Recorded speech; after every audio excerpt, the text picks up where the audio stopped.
খাদ্য ও নাগরিক সরবরাহ দপ্তর এবং পর্যটন দপ্তরের যৌথ উদ্যোগে সোমবার রবীন্দ্র ভবনে আয়োজিত জাগৃতি 2025 কুইজ প্রতিযোগিতার তৃতীয় পর্যায়ের উদ্বোধন করলেন রাজ্যপাল ইন্দ্র সেনারেড্ডি নাইডু। সড়ক দুর্ঘটনা, নেশা প্রতিরোধ এবং ক্রেতা সুরক্ষা বিষয়ক রাজ্যভিত্তিক জাগৃতি 2025 কুইজ প্রতিযোগিতার তৃতীয় পর্যায়ের অনুষ্ঠানের পর শেষ পর্যায়ে আগামী 8 ফেব্রুয়ারি অনুষ্ঠিত হবে বলে জানিয়েছেন রাজ্য পর্যটন দপ্তরের মন্ত্রী সুশান্ত চৌধুরী।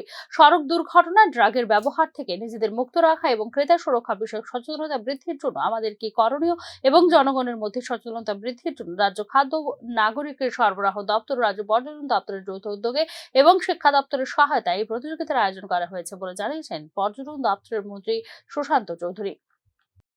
আমরা এটা তিনটা issue, road safety, menace of drug এবং আমাদের কনজিউমার প্রোটেকশন, এই তিনটা ইস্যু আমরা সিলেক্ট করেছি যাতে প্রতিটা কলেজে আমরা সেটাকে নিয়ে যেতে পারি। কারণ আমরা মনে করি যে একমাত্র অ্যাওয়ারনেসই হচ্ছে, সচেতনতা হচ্ছে, যেটা আমাদের প্রত্যেককে মিনাস অফ ড্রাগ, রোড অ্যাক্সিডেন্ট এবং কনজিউমার প্রোটেকশন সেগুলো আমরা সঠিকভাবে করতে পারবো। রোড অ্যাক্সিডেন্ট থেকে রক্ষা করতে পারবে, ড্রাগের অ্যাবিউজ থেকে আমরা নিজেদেরকে মুক্ত রাখতে পারবো এবং কনজিউমার প্রোটেকশন সম্পর্কে আমরা ওয়াকিবহাল হতে পারবো।